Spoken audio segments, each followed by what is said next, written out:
meses, o sea, no sé por qué me preguntas por meses. ¿Solo salen semanas? Creo que es la Sí, primera semana o bienvenida. sí, la primera semana de esta. Sí, de la plataforma, no este mes, sino Bueno, es que no sé pero cómo sea la interfaz, pero busca en la la, primera semana. en la plataforma del aula virtual, profe. Sí, Sí, hombre. correcto. Ave No, María. ok. Uy, uy, no me pegue. Eso, Marico, pero creo que es bullying. Creo que eso es bullying, a mí no me gustan esas cosas. ¿Ya ven mi pantalla? no. Sí, señor, profe. Ole. ¿Seguros? Yo Bueno, no. Profe, regaña a Jessica que me quiere pegado yo. Oíste, pero es que preguntas tanto. la cuarentena que nos tiene así como irritables.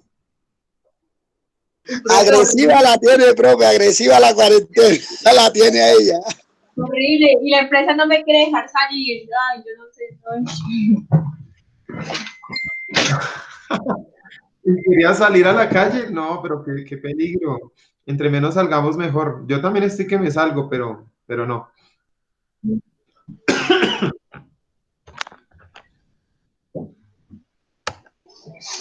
Bueno, muchachos, ¿me confirman mi pantalla, porfa? Ahora sí, profe. Ahora sí, profe. Bueno, súper. Entonces, hoy vamos a ver un tema muy sencillito. Solo es un tema y se llama procesos de formación volumétrica en el trabajo de metales. ¿Vale? Entonces, vamos a ver viendo los diferentes procesos. Yo se los muestro, se los comparto, los explicamos y de cada uno vamos a ir viendo un pequeño video, ¿vale? Ok, profe. Entonces, hacemos la misma metodología. Yo les envío el link por el chat. Ustedes lo ven en sus dispositivos y me avisan cuando hayan terminado de ver el video, ¿vale? Ok, profe, efectivo. Súper. Permítame, por favor, un minuto.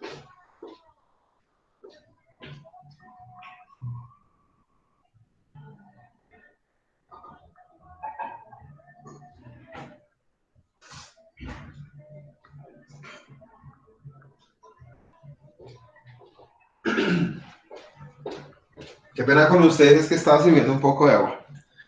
Bueno, vale. Entonces, como les mencioné al inicio, hoy solo vamos a estudiar un tema que son los procesos de deformación volumétrica. Entonces, en general se mencionan estos procesos cuando se tiene una parte inicial más voluminosa que laminar y las deformaciones son significativas con referencia a su forma inicial.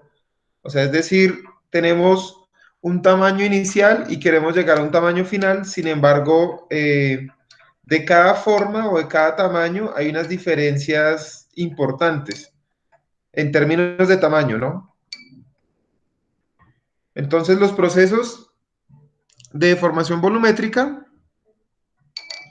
principalmente son el laminado, el forjado, la extrusión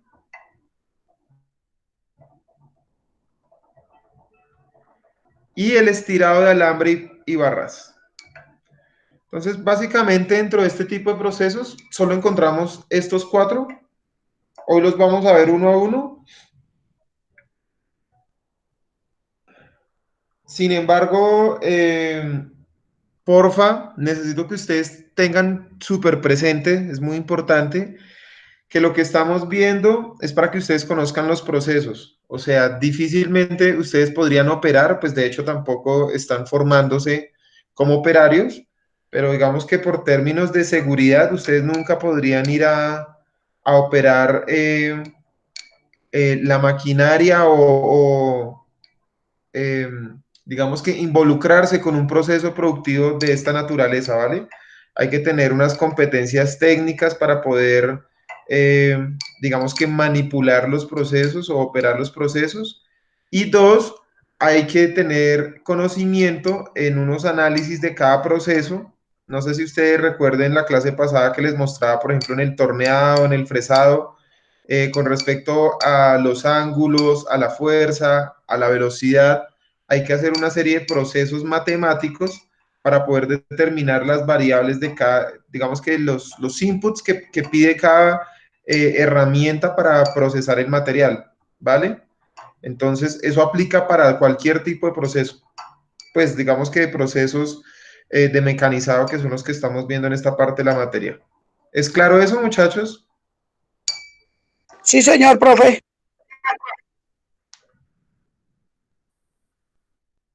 Listo, súper.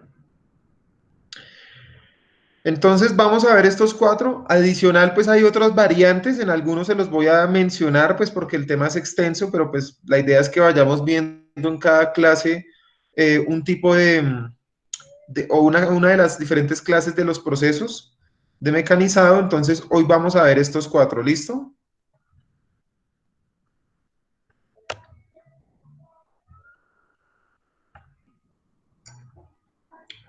Entonces, en general, estos procesos se pueden clasificar primero por la temperatura, ya que se pueden hacer en frío o en caliente. Entonces, ¿cuándo hacemos un proceso de estos en frío? Cuando la deformación no es tan significativa, ¿cierto? Y se requiere mejorar las propiedades mecánicas de las partes de las partes con un buen acabado superficial.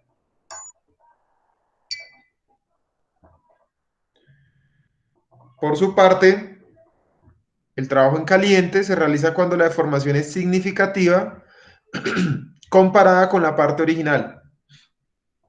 Esto en términos de tamaño, ¿no? Estamos hablando siempre en términos de volumen.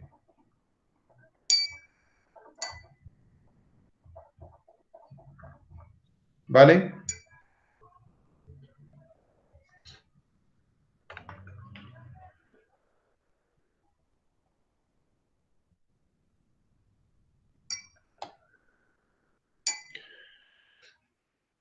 Entonces, todos estos procesos que estamos viendo en el transcurso de la materia, pues obviamente son los procesos productivos o los procesos industriales más importantes en cada uno de los sectores de la industria, pues porque son los más, digamos que son los más eficientes, los más económicos, los más efectivos, los más útiles. Entonces, por alguna razón estamos viendo cada uno de ellos, ¿vale?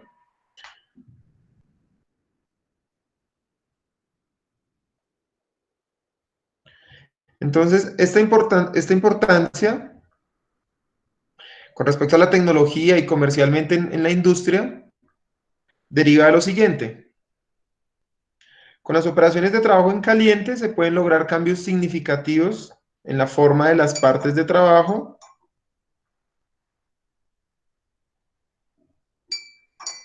mientras que con las operaciones de trabajo en frío se pueden usar no solamente para dar forma al trabajo, sino para incrementar su resistencia. Este incremento a la resistencia pues hace parte de las propiedades mecánicas de los materiales.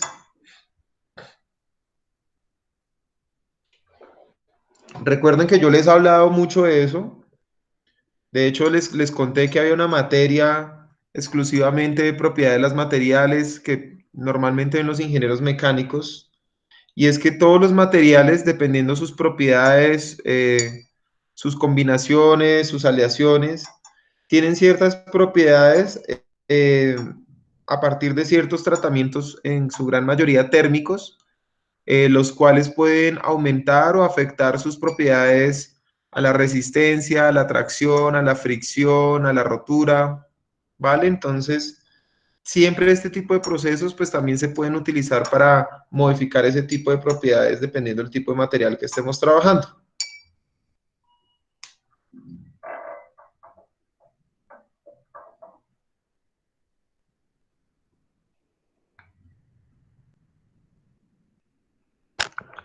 Estos procesos producen poco o ningún desperdicio como subproducto de la operación. Esta es una característica importante. No sé si recuerden los procesos que estábamos viendo el encuentro pasado, que eran procesos por deformación, pero con desprendimiento de viruta.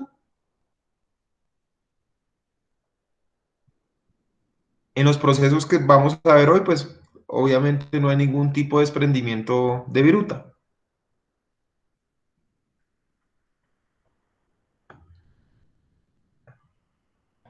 Entonces vamos a empezar con el primer proceso, que es el laminado.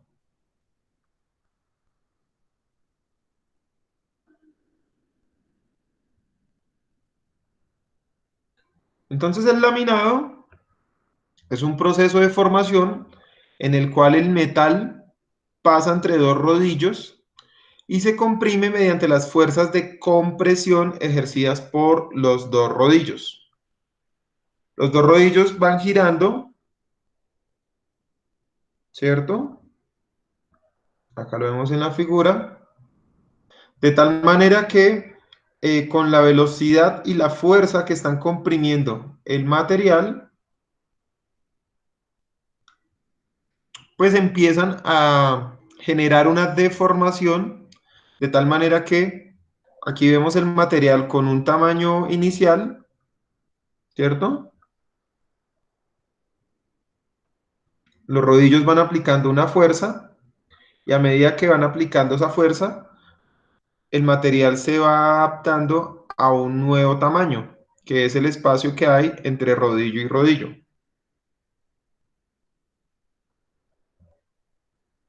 Obviamente calcular estas distancias, esta fuerza y la velocidad de cada rodillo dependerá de unos análisis matemáticos en donde hay que tener en cuenta todo el proceso productivo, cuáles son las características y qué tipo de material, bajo qué circunstancias, por ejemplo la temperatura, estamos maquinando.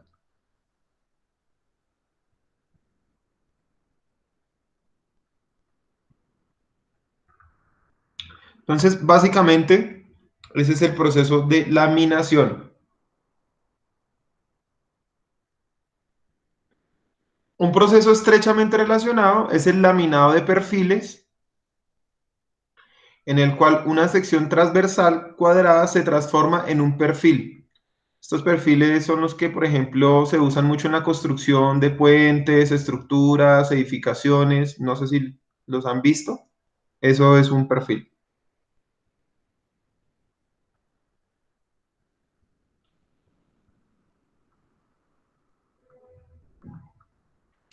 ¿Qué características tenemos en estos procesos de laminado?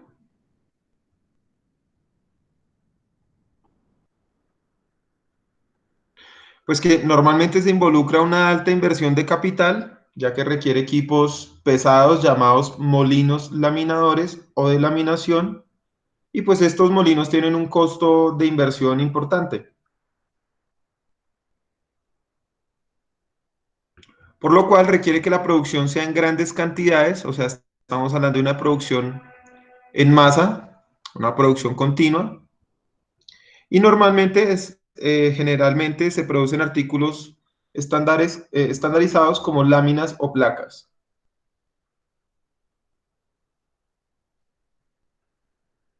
En su gran mayoría, estas transformaciones pues, se hacen en caliente, debido a la gran cantidad de formación en términos de volumen o de tamaño que se requiere.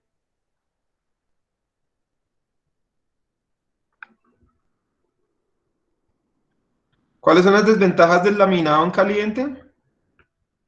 Que el producto no puede mantenerse dentro de tolerancias adecuadas y la superficie presenta una capa de óxido característica.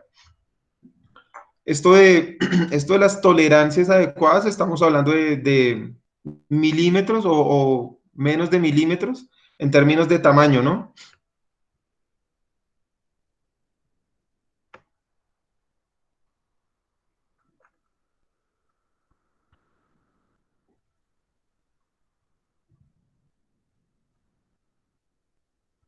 Entonces, básicamente, la secuencia, ¿cómo es? Pues ya les mencionaba que todo empieza con un lingote, de acero recién fundido, está en estado sólido, pero aún digamos que es maleable. Maleable significa que puedo modificar sus propiedades físicas como el tamaño y la forma, ejerciendo fuerzas.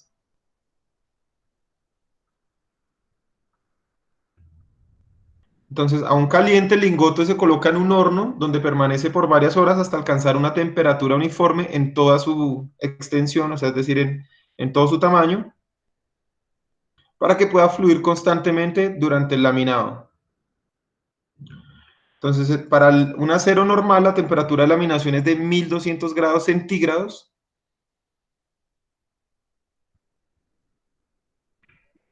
Y el llegar a esa temperatura se llama el recalentamiento.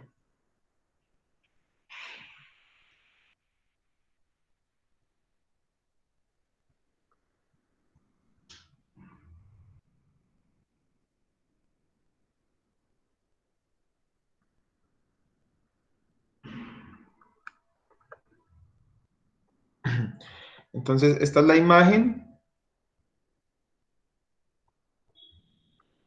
Obviamente, el material se va deformando al interior de las partículas que lo componen.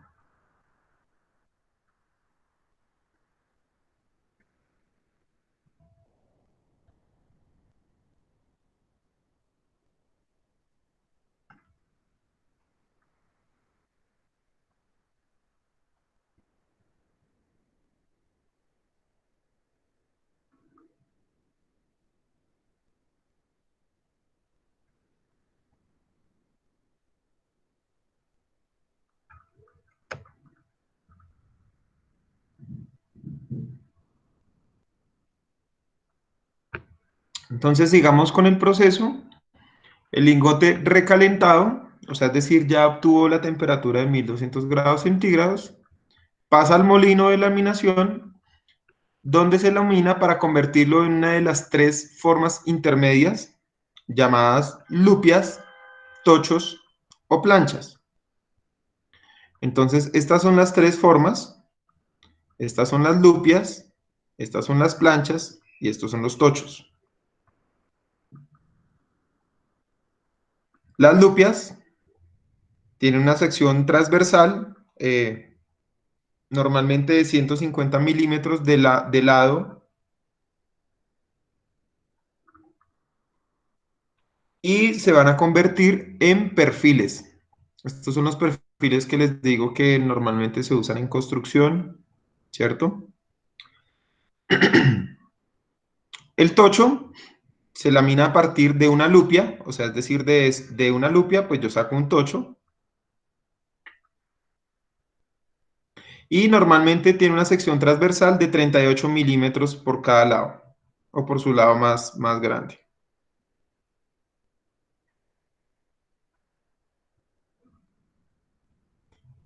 Y la plancha se lamina a partir de un lingote o de una lupia y tiene una sección rectangular de 250 milímetros de ancho y un espesor de 38 milímetros o más. Entonces, con estas tres formas intermedias, yo voy a poder obtener perfiles, rieles, placas, láminas, rollos, barras o varillas.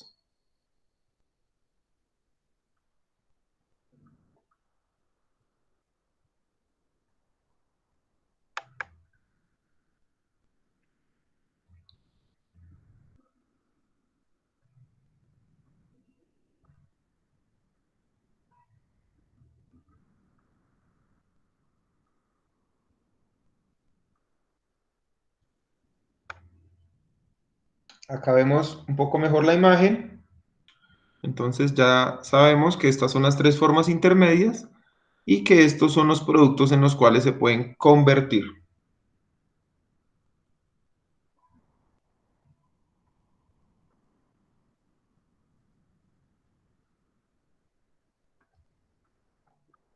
¿Claros hasta ahí, muchachos? Sí, señor, claro, profe. Vale, súper.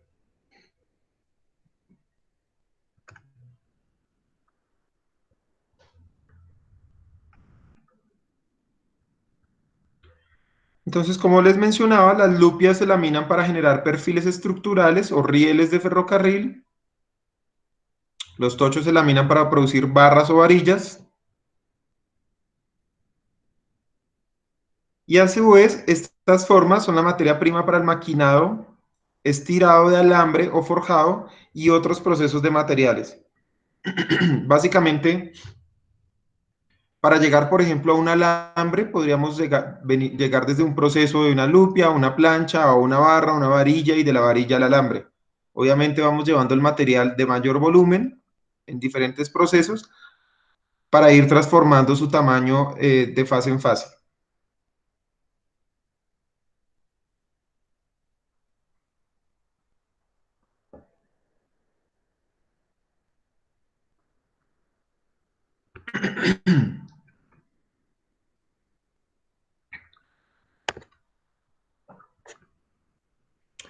Por su parte, las planchas se laminan para convertirlas en placas o láminas. Por ejemplo, en los puentes de vehículos vemos esto.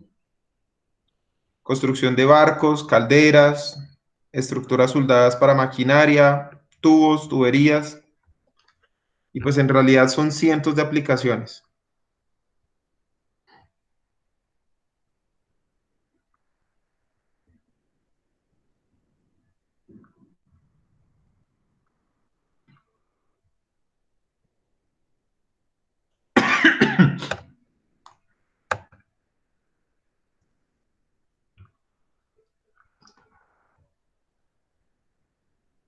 Entonces acá vemos desde una vista lateral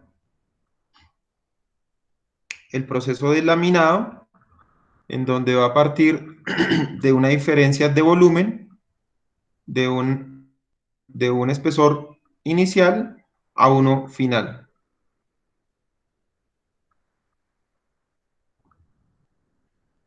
Todo esto dependerá de la configuración que hayamos dado en términos de presión del rodillo o la fuerza que está ejerciendo el rodillo y la velocidad con la que está girando, ya que la velocidad pues dependerá del avance que tiene nuestra pieza.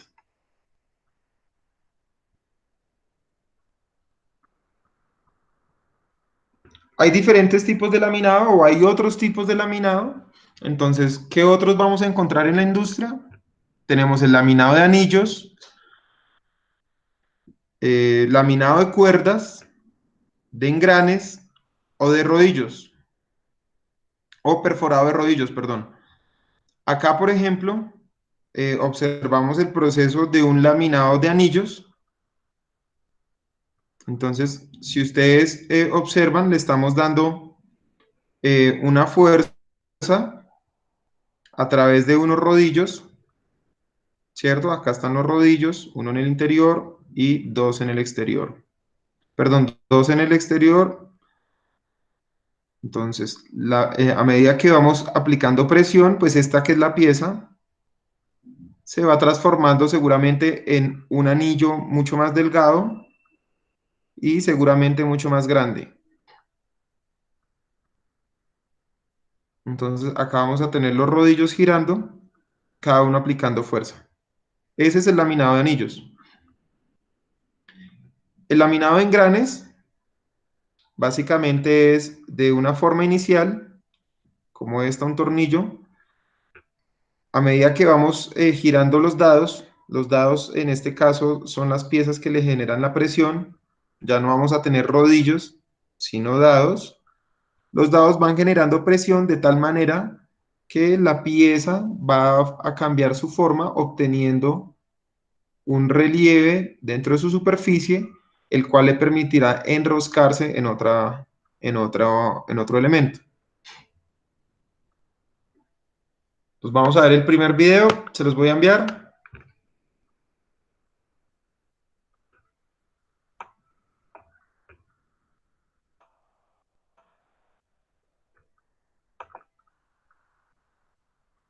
Y en este vamos a ver el proceso de laminado.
Una línea de tira que genera una cinta de acero en rollo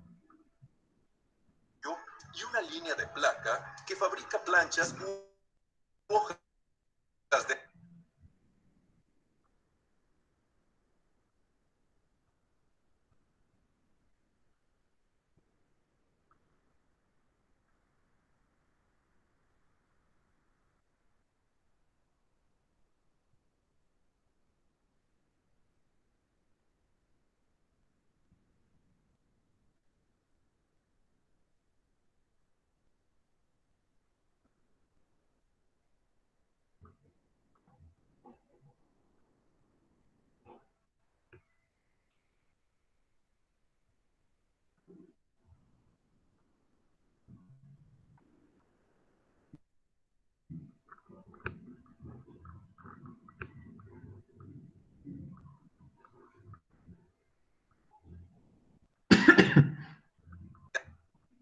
Listo, profe.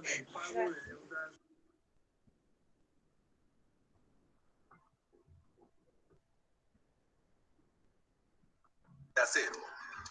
En ambas líneas, el proceso inicia con el recalentado del planchón a 1330. En la línea de placa, Vale. el planchón es reducido en varios pases hasta el espesor y ancho requeridos. Luego, a través de mesas de transferencia, el producto se coloca sobre una serie de rodillos para su enfriamiento, enderezado y corte.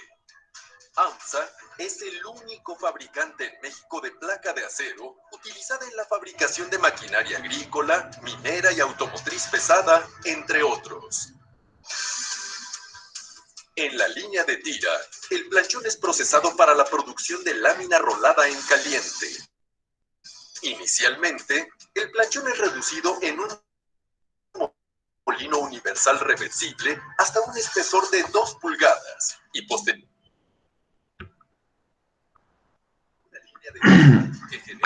¿Listo? ¿Ya todos lo vieron, muchachos? Sí, señor, profe. que fabrica planchas u hojas de acero.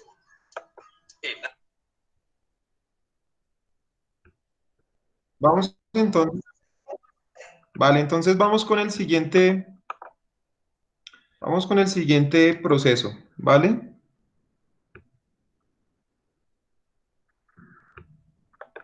Entonces, ¿cuál era el siguiente? El forjado. El forjado es un proceso de deformación en el cual se comprime el material de trabajo en dos troqueles, usando impacto o presión gradual para deformar la pieza. Aquí realmente es para deformar porque lo que queremos es cambiar la forma. Entonces, el forjado es la operación más antigua para dar forma a metales. Se remonta al año 5000 antes de Cristo. Y en la actualidad es el proceso industrial mediante el cual se hace pues gran variedad de componentes de alta resistencia para automóviles, vehículos aeroespaciales o diferentes aplicaciones. Estos componentes incluyen desde cigüeñales, bielas, engranajes, componentes estructurales, piezas para turbinas y motores de propulsión.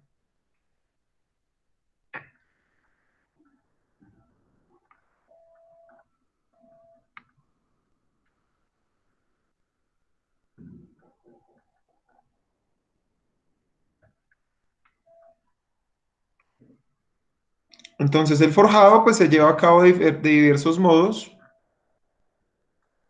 Una manera de clasificarlo es a través de la temperatura de trabajo. Entonces, la mayoría de las operaciones se realizan en trabajos a alta temperatura, por arriba o por debajo de la temperatura de cristalización, dependiendo cada material, dada la cantidad de formación pues, que demanda el proceso y la necesidad de reducir la resistencia e incrementar la ductilidad del metal del trabajo. Sin embargo, también existe el forjado en frío y es muy común para ciertos productos. Ya más adelante vamos a verlo.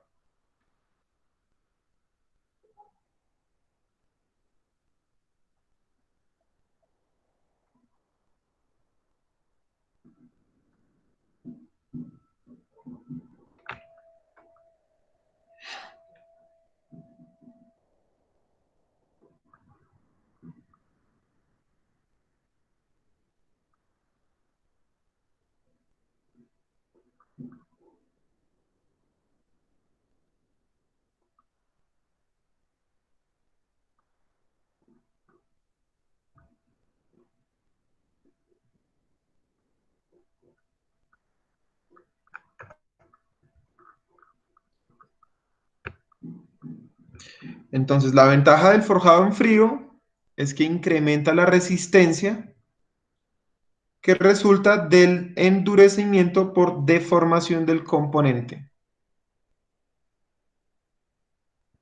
En el forjado vamos a ir aplicando presión por impacto de forma gradual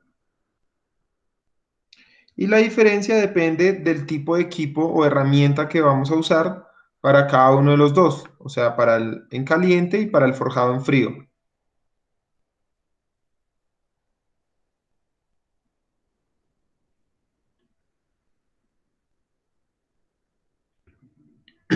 Una máquina forjado que aplica cargas de impacto se llama martinete de forja, mientras que la que aplica presión gradual se llama prensa de forjado.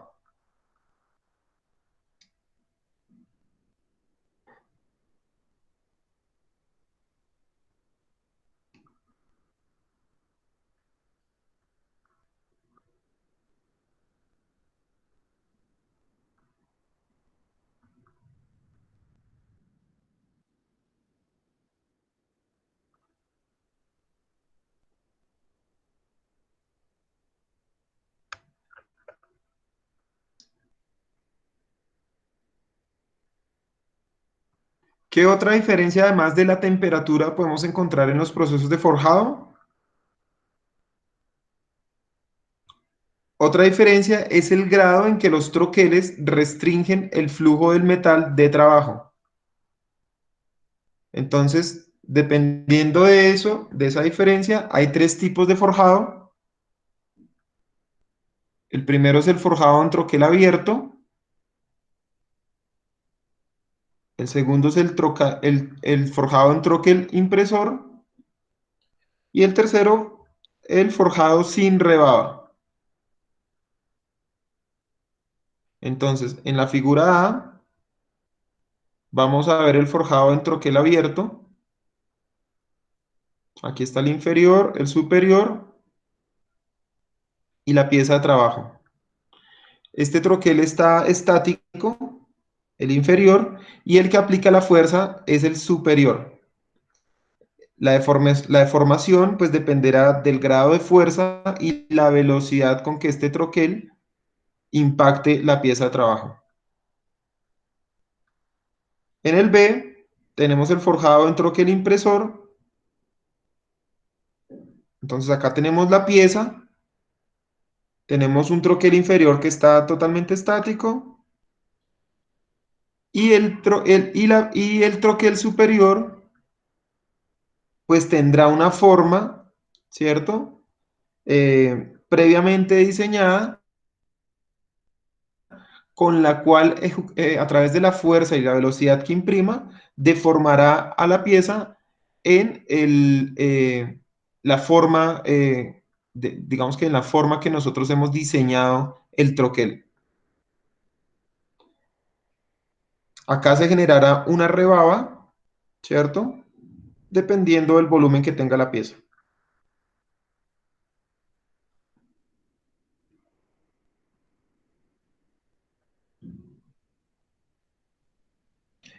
Y en la imagen C tenemos un forjado sin rebaba.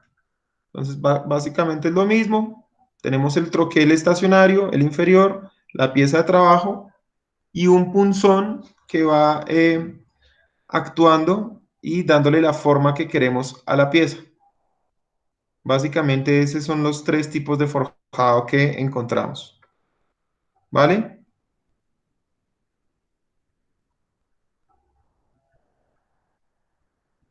Acá en esta imagen podemos ver un poco mejor. Y vamos a identificar los tres tipos de forjado. El forjado en troquel abierto, el forjado en troquel impresor y el forjado sin rebaba.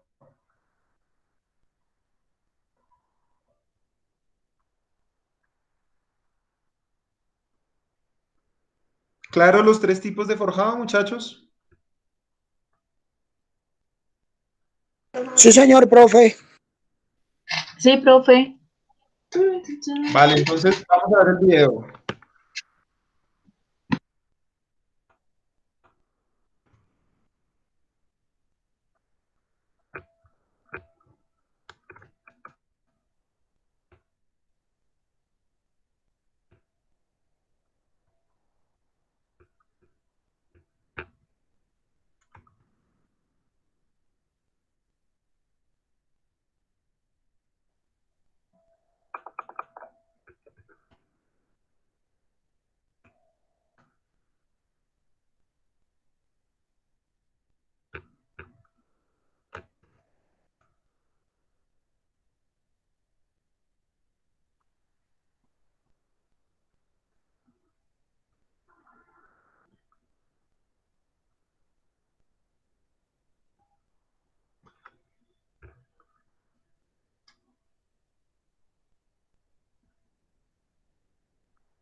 chatarra.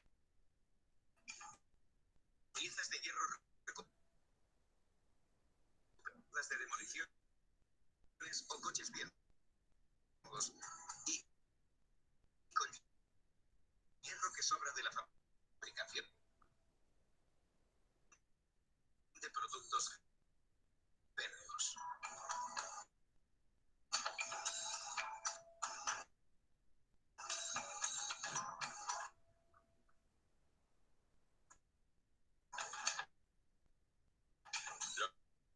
Los forjadores manipulan un imán que levanta 5 toneladas de chatarra para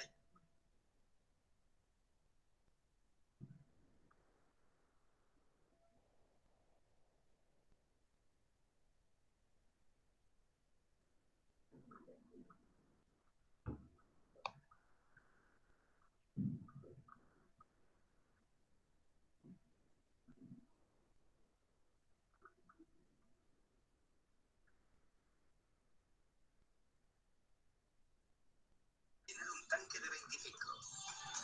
Un horno cuya temperatura alcanza los 1650 grados Celsius. Se llama horno de arco eléctrico, arco de electrodos.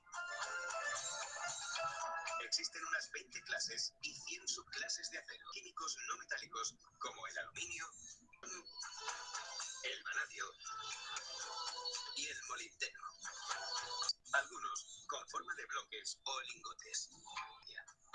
Se analiza y se ajusta la composición de hidrógeno y azufre. La clave de la alta calidad.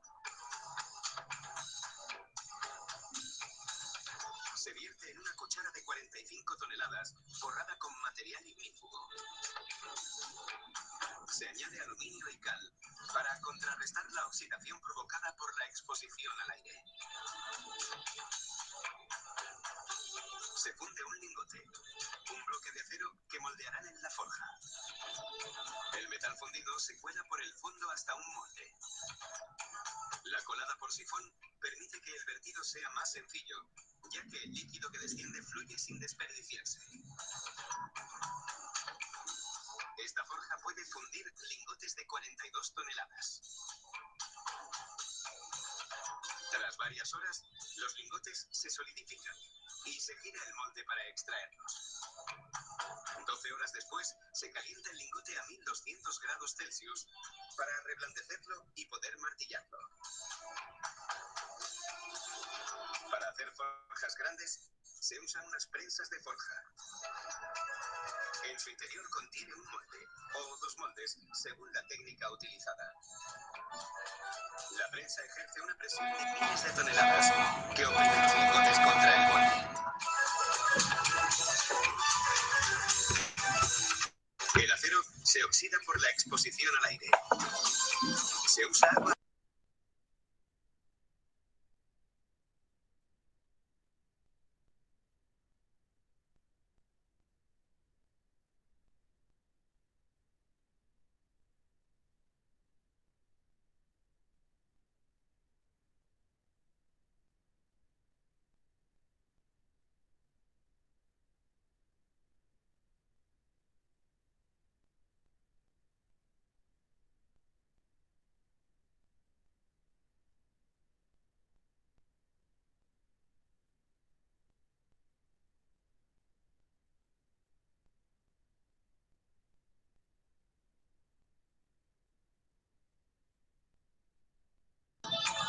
Se calienta 1 o 2 días, según la clase de acero. Se sumergen en un baño de agua y químicos durante 5 horas. Esto lo fortalece aún más. Por último, se monta la forja de acero en tornos y fresadoras. Se eliminan todos los restos de óxido que quedan. Unas máquinas de precisión forjan el encargo del cliente, normalmente piezas como rotores y ejes. Muchas fábricas prefieren comprar forjas con forma de barras y moldear ellos mismos.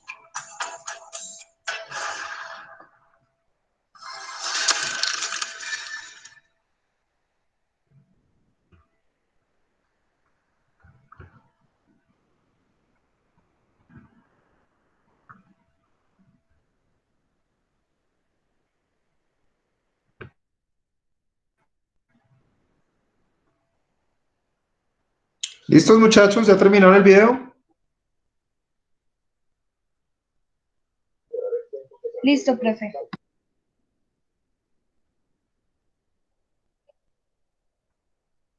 Vale. ¿Alguna duda con respecto al forjado?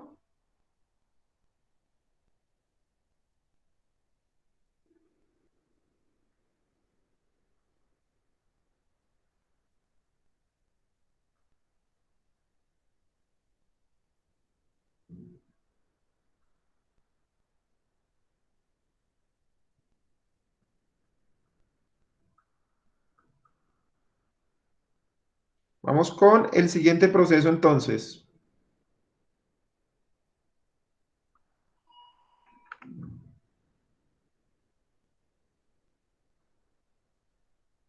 El siguiente es la extrusión. Entonces, ¿qué es la extrusión? Es un proceso formado por compresión en el cual el metal de trabajo es forzado a fluir a través de la abertura de un troquel para darle forma a su sección transversal. Entonces, básicamente yo lo que hago es forzar el metal a través de, este sería el troquel, para darle una forma deseada.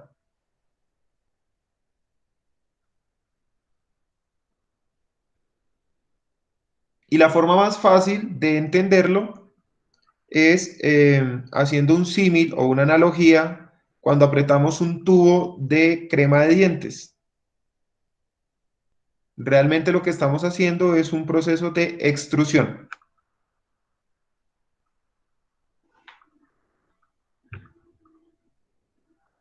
La extrusión también es un proceso muy antiguo dentro de la historia humana y data del año 1800.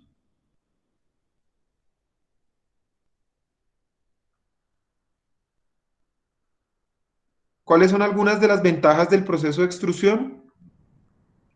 Pues que se puede extruir en una gran cantidad de formas, sobre todo cuando estamos haciendo extrusión en caliente. Sin embargo, la limitación es que la configuración geométrica de la sección transversal debe ser la misma a lo largo de toda la pieza. O sea, es decir, yo no puedo hacer cambios en esta forma o en este tamaño, dado que esta área será exactamente la misma para toda la pieza.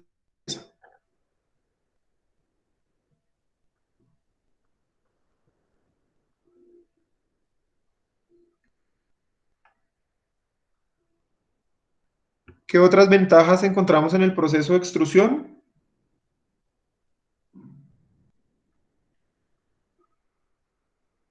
Que la estructura del grano, no sé si recuerden, en el primer slide no lo comentamos, pero el grano se refiere a las moléculas o a las partículas que componen un material, normalmente cuando estamos hablando de aceros, ¿cierto?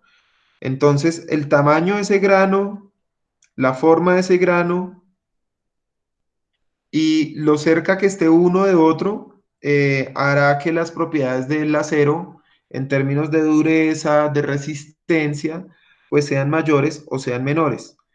Cuando este tipo de procesos menciona que cambia o modifica las propiedades del grano, pues significa que está de alguna forma modificando las propiedades del material, ¿sí? Entonces, en este caso, cuando hacemos procesos de extrusión, si el proceso es en frío, la estructura del grano y las propiedades de resistencia aumentarán,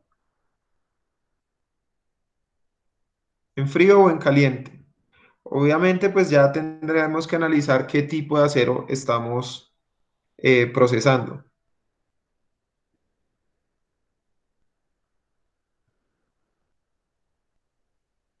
Otra de las ventajas es que se pueden alcanzar tolerancias muy diminutas o pequeñas, en especial cuando estamos haciendo procesos de extrusión en frío.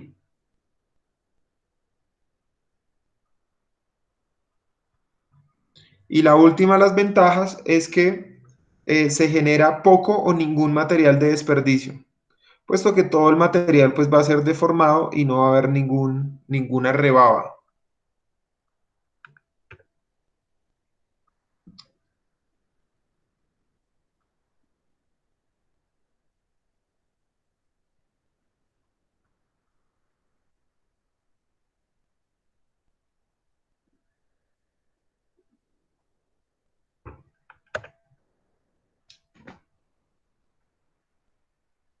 Entonces, ¿qué tipos de extrusión encontramos? Una forma de clasificar las operaciones es dependiendo de su configuración física y podemos clasificarlas de dos maneras: extrusión directa o extrusión indirecta. Esa sería, digamos que una forma de clasificarlas. ¿Qué otra forma? La temperatura. Ya sabemos que se puede hacer extrusión en frío o en caliente. Y por último, dependiendo de la forma de llevar a cabo el proceso, en donde podemos encontrar procesos de extrusión continua o discreto. Discreto significa intermitentes.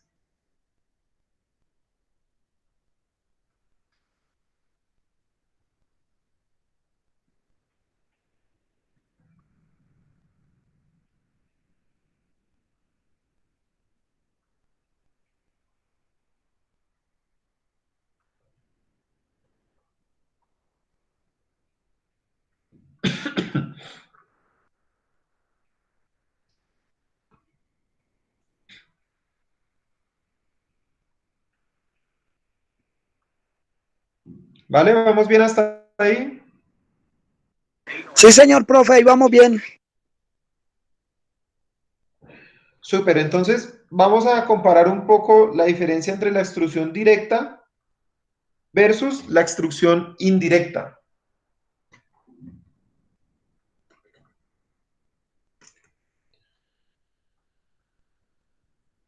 Entonces, un tocho de metal se carga en un recipiente y un pisón, este es el pisón, comprime el material forzándolo a fluir a través de una o más aberturas en un troquel, este es el troquel,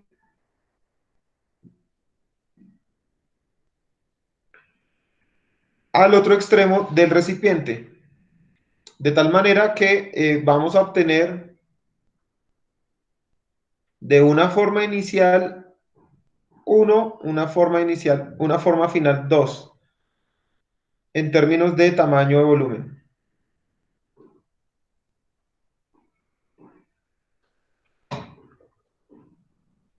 Entonces, al aproximarse el pisón al troquel, una pequeña porción del tocho, el tocho es el material que estamos trabajando, permanece y no puede forzarse a través de la apertura del troquel.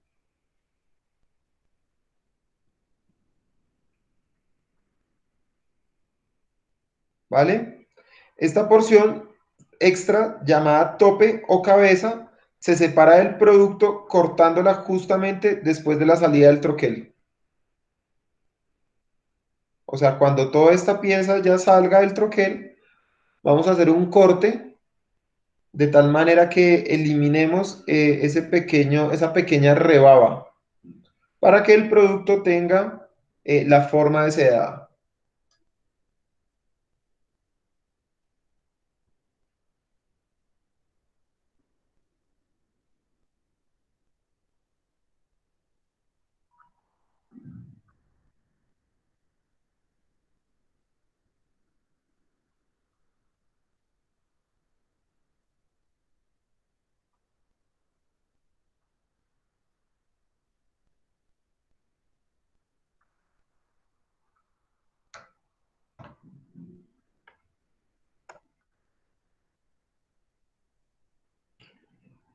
Entonces, acá vamos a ver en esta figura una extrusión directa para producir una sección transversal hueca o semihueca. Estas son las piezas huecas huecas y estas las semihuecas. Si ustedes observan, aquí se alcanza a ver pequeño relieve y estamos haciendo una pieza como de este estilo, o sea, es decir, una pieza semihueca.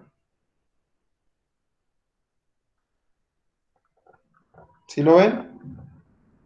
Esta forma es igual a esta.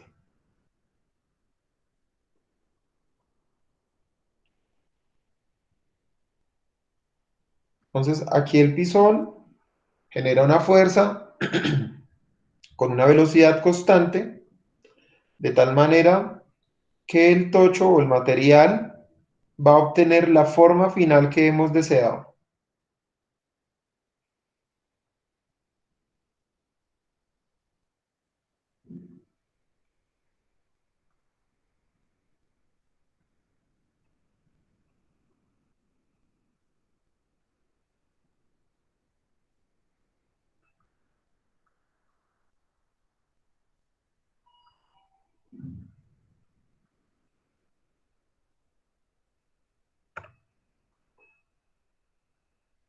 Ahora vamos a hablar de la extrusión indirecta. A la extrusión indirecta también la podemos llamar como extrusión hacia atrás o extrusión inversa. Básicamente el troquel está montado sobre el pisón en lugar de estar en el extremo opuesto del recipiente.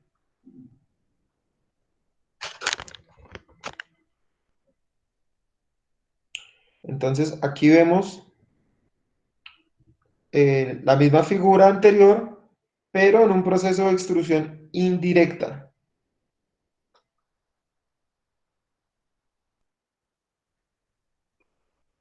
Entonces, al penetrar el pisón en el trabajo, va a generar una fuerza que va a provocar a que el metal fluya a través de nuestra forma de trabajo o nuestro contenedor, obteniendo la forma que hemos deseado.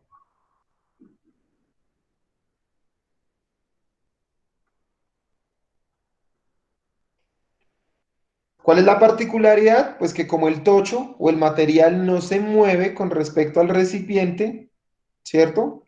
Acá en el anterior observen pues que el tocho sí se está moviendo a través del recipiente. En este caso, el tocho no se mueve. Entonces, como no va a haber ese movimiento, no va a haber fricción en las paredes del recipiente. Por consiguiente, la fuerza del pisón es menor que en la extrusión directa. Es decir, se requiere menor cantidad de energía para deformar el material.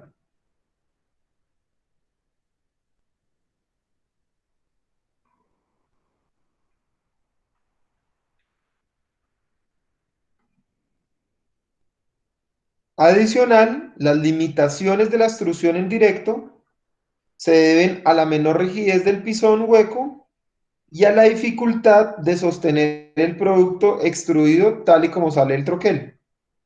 O sea, es decir que cuando el material va fluyendo, pues yo tengo que disponer de un mecanismo que me pueda permitir recibir el material en las condiciones de temperatura que sale, obviamente son altas, y que no lo afecten digamos que, en su forma ni en su terminado superficial.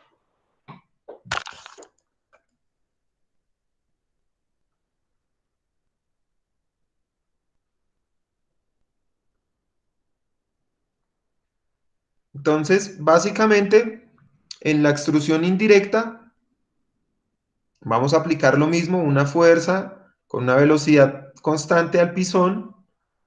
El pisón generará que el troquel se mueva a través del tocho de trabajo o el material y este vaya obteniendo la forma que hemos deseado. ¿Vale?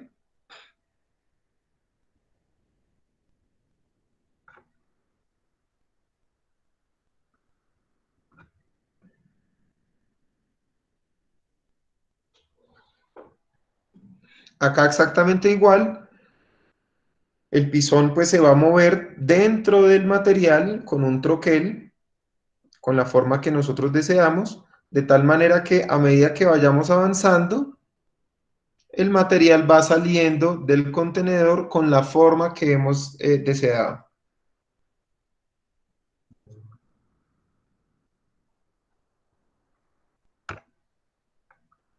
Acá lo podemos ver, la misma imagen, una forma más clara. Entonces, acá vamos a tener la fuerza y la velocidad que tiene el pisón. El pisón es hueco, pues porque por el centro va a salir el material, y lo que le va a dar la forma es el troquel. El material pues simplemente va fluyendo a través del orificio que tiene el pisón. Y en este caso, pues digamos que no es interior, sino que es exterior. El pisón no es hueco, es totalmente compacto. Genera la fuerza a través del troquel para que el material obtenga la forma que hemos deseado. Aquí vamos a obtener pues una forma hueca al interior con el diámetro del troquel. ¿Vale? Entonces vamos a ver estos dos videos.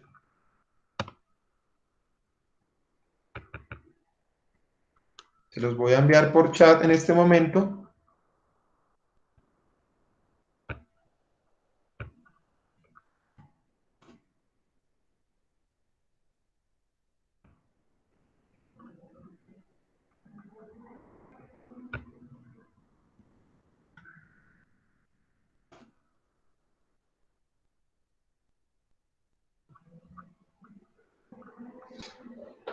¿Vamos bien hasta ahí, muchachos? Sí, señor profe.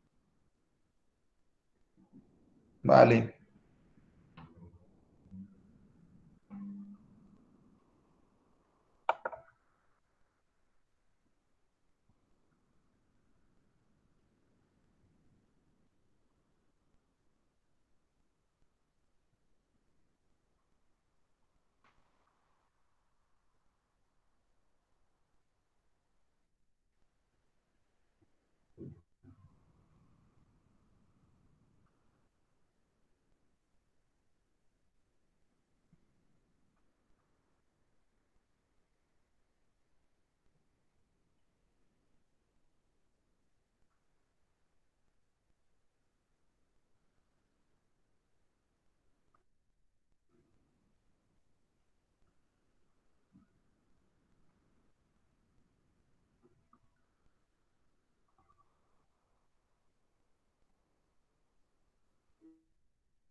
Entonces, ese video que les acabo de enviar es un proceso de extrusión, pero en plástico. Quería que observaran que estos procesos no necesariamente aplican únicamente al acero.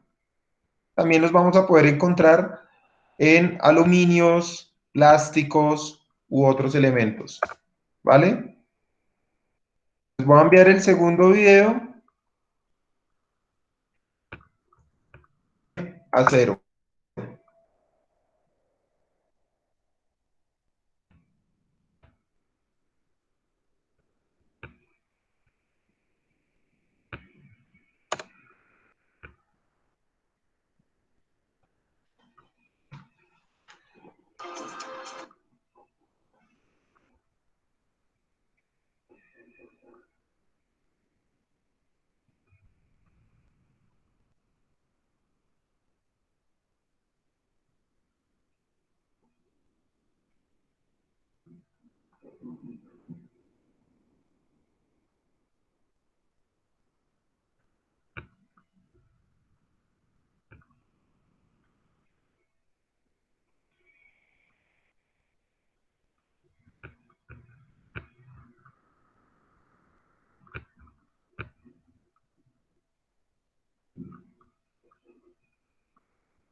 Listo, y les acabo de enviar el link del segundo video. En este sí van a poder observar el mismo proceso de extrusión, pero en aceros.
¿Listo, muchachos? ¿Ya todos vieron el video?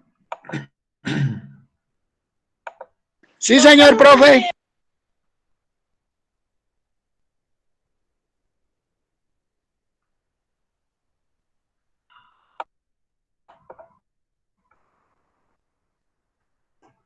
Vale. Entonces, ese era el proceso de extrusión. Vamos ahora con el último, que es el estirado de alambre y barras.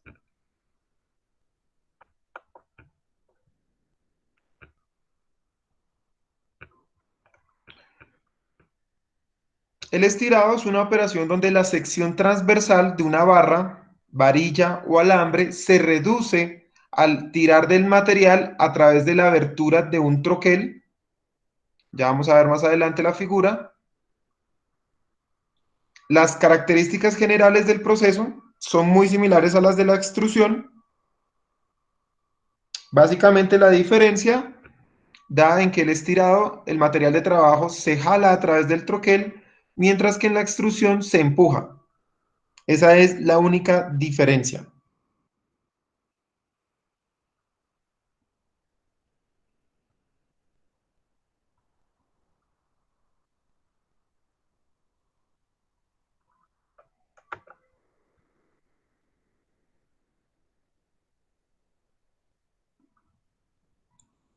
Entonces, aunque la presencia de esfuerzos de tensión, o sea, es decir, la fuerza que se genera al estirar el material es significativa, la compresión también juega un papel importante, ya que el metal se comprime al pasar a través de la abertura del troquel.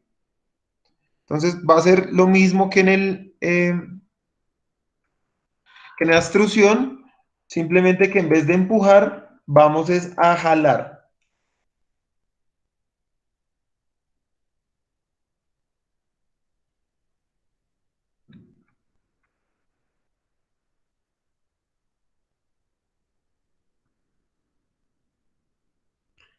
Entonces, esta deformación vamos a llamarla compresión indirecta.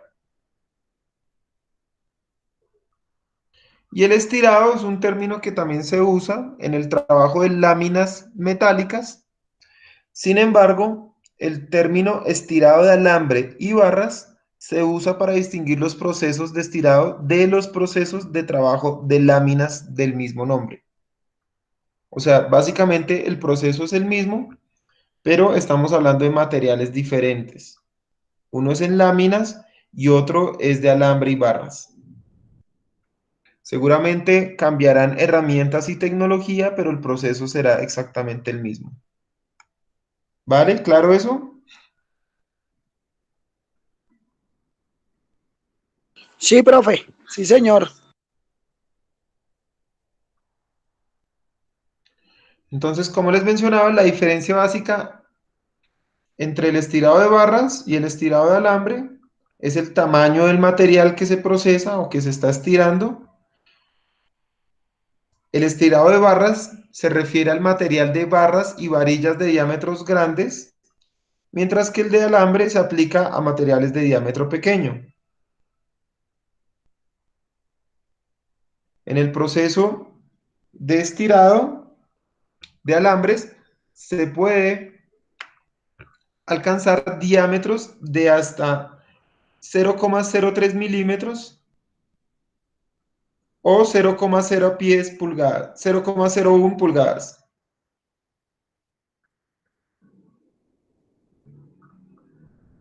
¿Vale?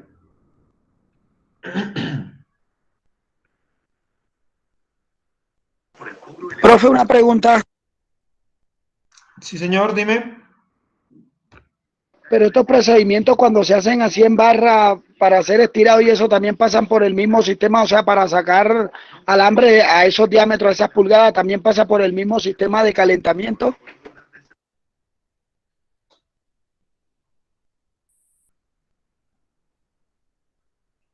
Sí, es similar.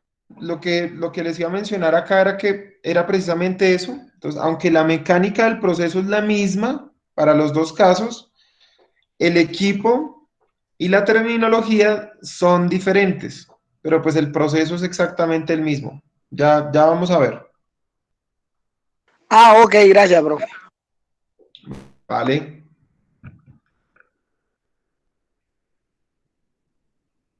Entonces el estirado de alambre, perdón, el estirado de barra se realiza generalmente como una operación de estirado simple, en el cual el material se jala a través de la abertura del troquel. Esta es la abertura del troquel, cambiando o modificando de un diámetro inicial cero a un diámetro final, ¿cierto? Pues obviamente con diferentes diámetros.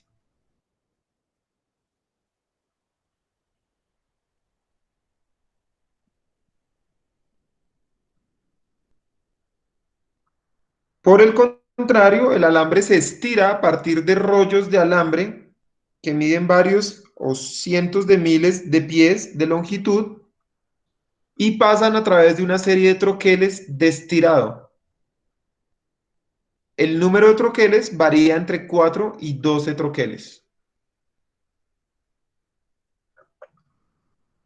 Entonces acá vemos la imagen un poco mejor. Aquí tenemos el material inicial, el troquel por donde vamos a hacerlo pasar y vamos a generar una fuerza jalando. Como les dije, es un proceso muy similar a la extrusión, simplemente que no estamos empujando, sino que estamos jalando.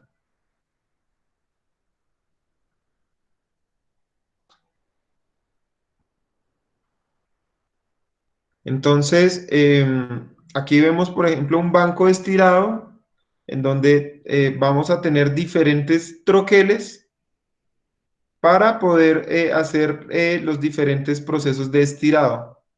Entonces, aquí al inicio ponemos la materia, ponemos el material inicial y aquí vamos a tener los diferentes troqueles para cambiar los diámetros.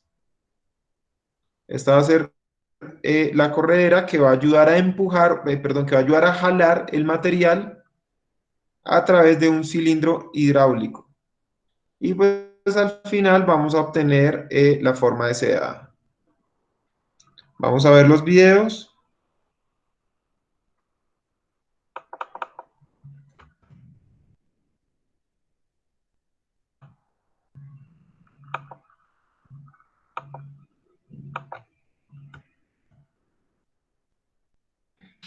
Y con eso finalizamos, muchachos.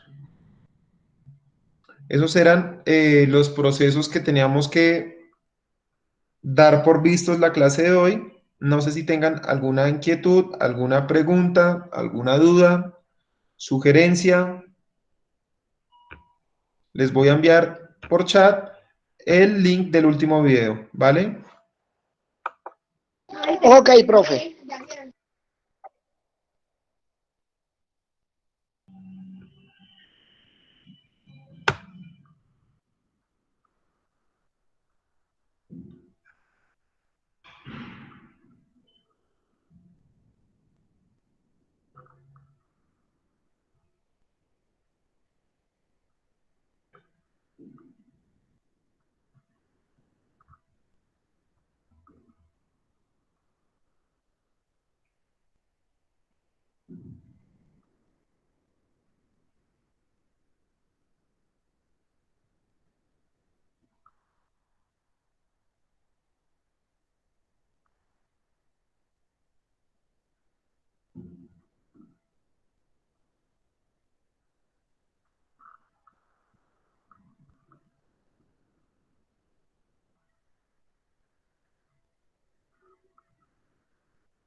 Les voy a enviar el link del segundo video.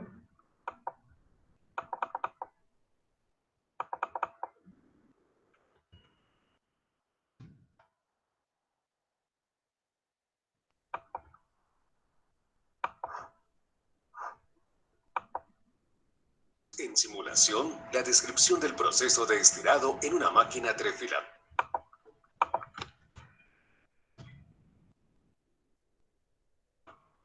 Con deslizamiento. El alambrón de cobre con diámetro de 8 milímetros y su % es devanado y llevado mediante poleas guías hasta la entrada de la máquina trefiladora para ser estirado en frío. Aprovechando la ductilidad del cobre, paso a paso el alambrón de cobre es reducido en diámetro y área transversal sucesivamente por medio de un herramental llamado dado o trefila, que tiene una geometría interna similar a la de un embudo.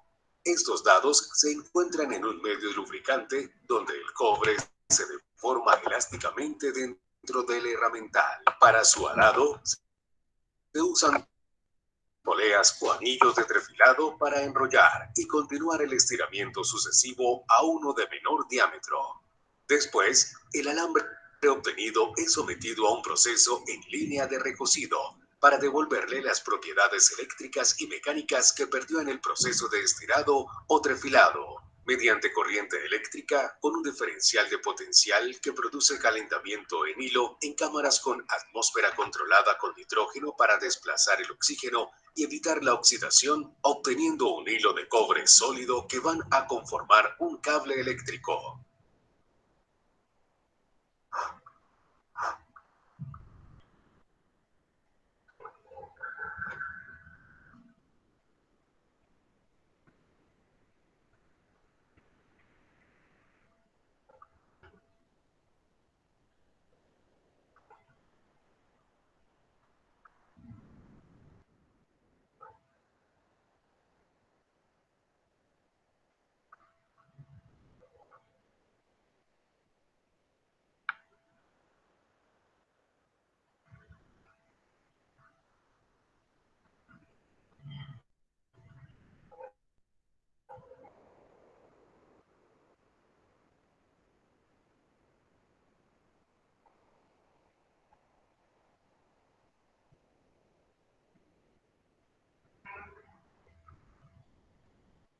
¿Listo, muchachos?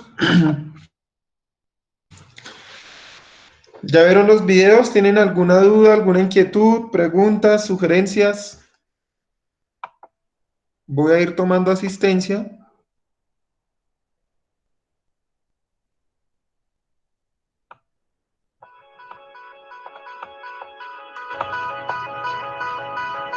El tubo procedente de la laminación en caliente, llamado desbaste, es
metido a un proceso.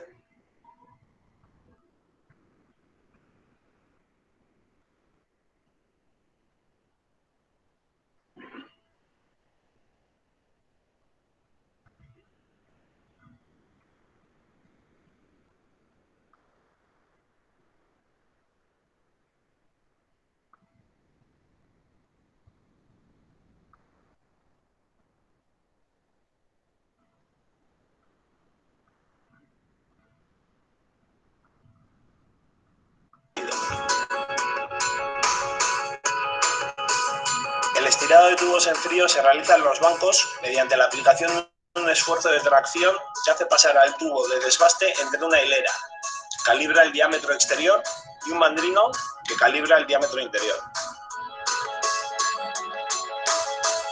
A continuación se realiza el tratamiento térmico mediante el calentamiento y mantenimiento de los tubos a las temperaturas y permanencia adecuadas.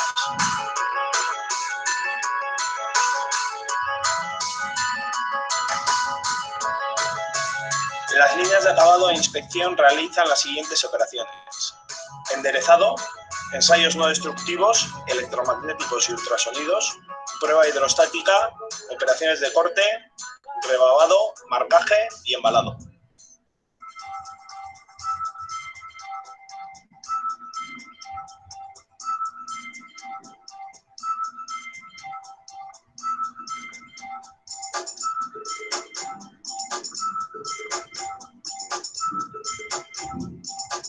Con objeto de poder entregar un producto con acabados especiales, tenemos acuerdos con proveedores estratégicos para realizar operaciones de curvado, aleteado, empitonado, recubrimientos, etc.